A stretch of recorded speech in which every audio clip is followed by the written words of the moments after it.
Esto no es un roadmap para ser backend. Tampoco es un artículo genérico de internet que te dice cómo vas a llegar a ser backend. No, esto es el conocimiento real que necesita un desarrollador backend para trabajar hoy en día. Hoy, como backend con 2 años de experiencia, voy a contarte qué tecnologías utilizo y cómo las aplico en mi día a día. Además, te contaré cuál era el conocimiento que tenía sobre el rol antes de entrar a trabajar y cuál es la oferta de trabajo a la que me postulé.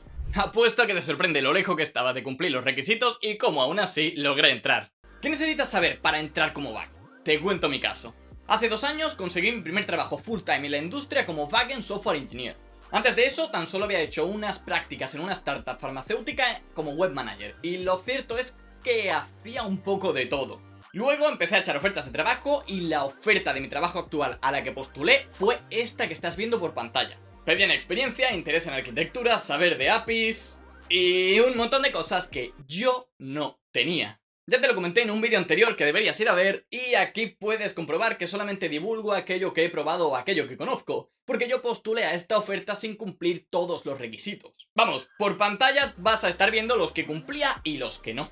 Spoiler, los tachados son casi todos los técnicos. No obstante, yo me postulé y al final acabé entrando. No entré justo al nivel de la oferta a la que postulé, pero después de las entrevistas me ofrecieron un contrato como in training, que sería un poco como junior. Por aquel entonces mi stack tecnológico era HTML, CSS, JavaScript y Python para hacer un poco de scripting. Había hecho un par de proyectos personales como mi propia web o una alpaca de escritorio que hice con C#. En cuanto al backend, solamente había hecho una API una vez en mi vida y fue para la prueba técnica que le vino después de aplicar a esta oferta. Que por aquel entonces no existía ChatGPT y además entendí mal lo que me pedían, así que hice algo cutrísimo. Vamos, una vez trabajando, mis compañeros me han confesado que cuando corrigieron mi prueba se notaba demasiado que jamás había tocado una API. Pero esto te lo cuento en un futuro vídeo si quieres. Y con ese conocimiento, entré.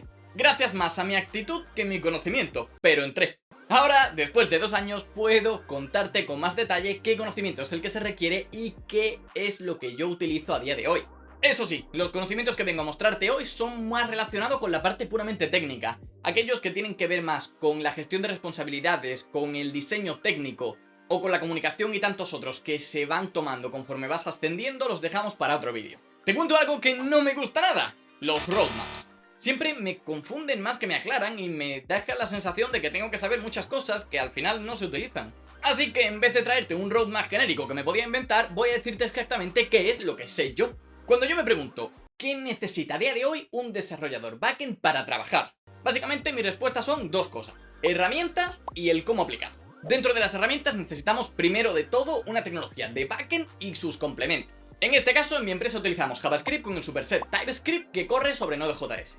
No soy ningún experto, pero me siento cómodo. Aún me queda muchísimo por aprender, pero para que entiendas un poco, puedo realizar optimizaciones de algoritmia sencillas como las que te enseñé en el vídeo de 7 optimizaciones básicas que deberías conocer y que tendrías que ir a ver, y puedo desenvolverme bastante bien con el lenguaje. Sin embargo, no todo se trata de la tecnología principal, porque un punto clave que creo que deberías aprender antes de postular a ninguna oferta de trabajo que pueda ayudarte mucho a destacar es el de conocer los complementos asociados a dicha tecnología.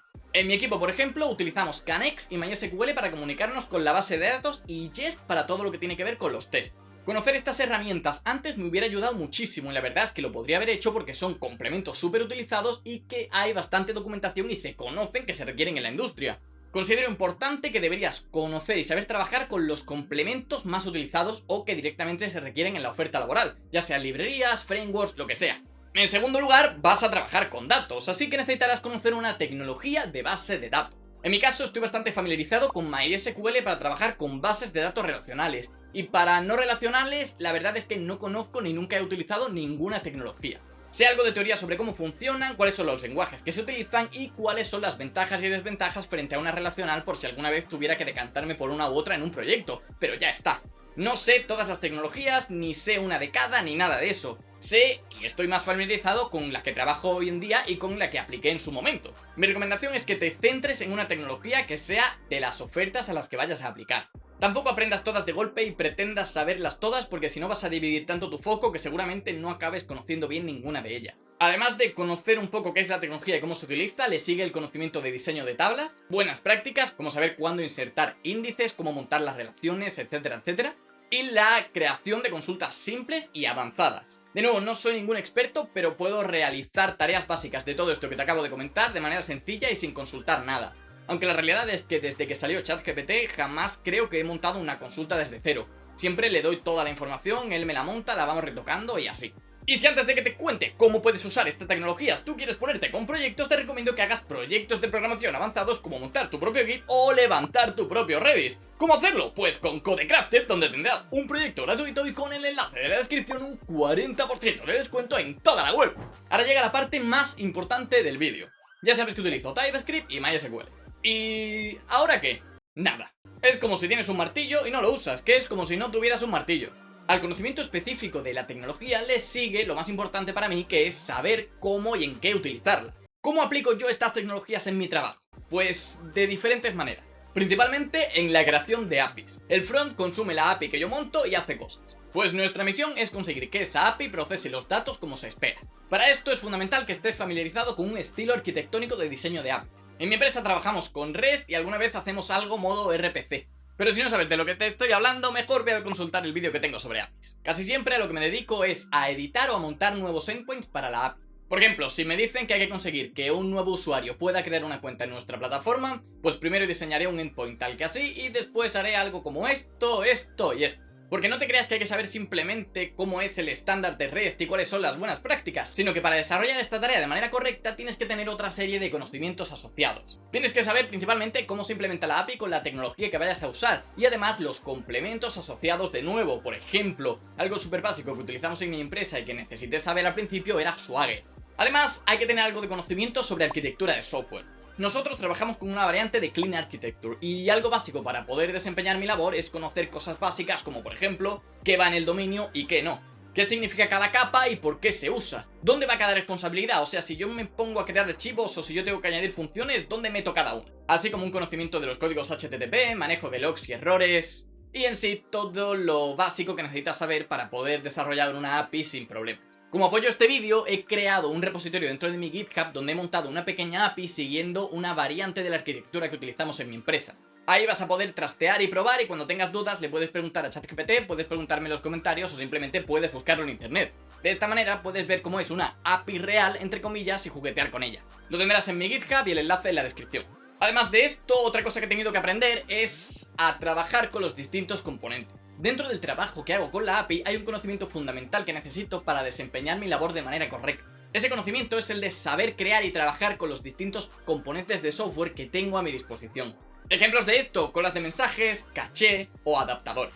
En este caso yo sé cuándo debo recurrir a cada una de ellas y cómo implementarlas en nuestro proyecto. No es solamente que tú seas capaz de resolver la tarea y punto, sino que tienes que hacerlo con cierta calidad y siguiendo algunas prácticas. Por ejemplo, si yo sé que en mi tarea se me está pidiendo que nuestros usuarios vayan a recibir notificaciones push utilizando un proveedor externo como OneSignal, cuando esté implementando esa tarea yo voy a montar un adaptador de push notification, porque sé que es una buena práctica para reducir el acoplamiento lo máximo posible.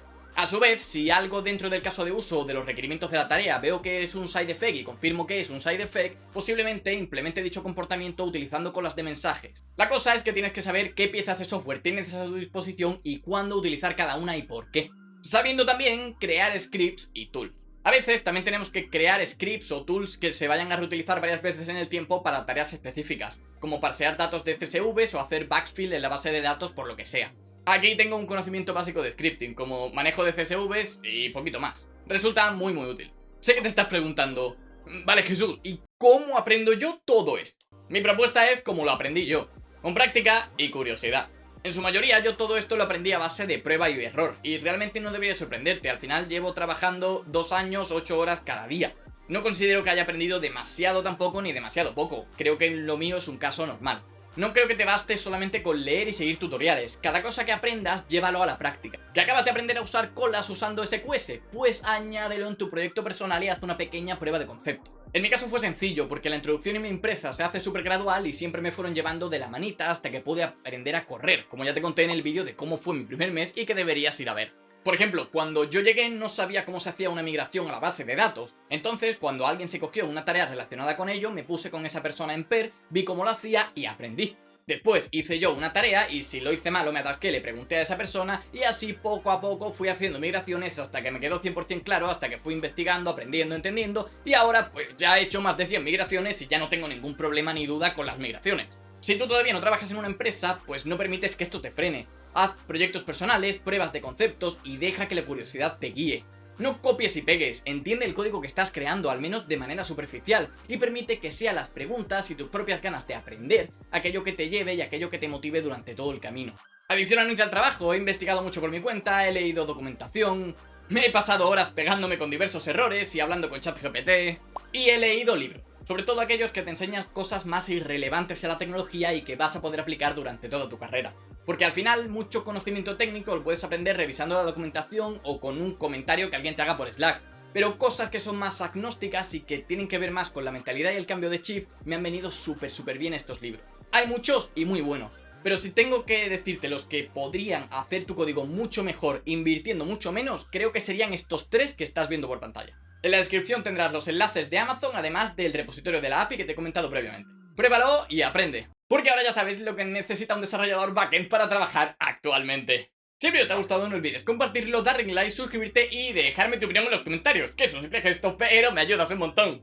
Y si ahora que ya sabes lo que es y lo que hay que aprender, quieres saber además una lista de 25 conceptos esenciales, algo más teóricos, que me hubiera gustado aprender al principio cuando empecé a trabajar como backend, haz clic al vídeo que te está apareciendo por pantalla porque te va a encantar. Sin más, no te quito más tiempo, gracias por estar en otro vídeo más aquí conmigo, te veo la semana que viene.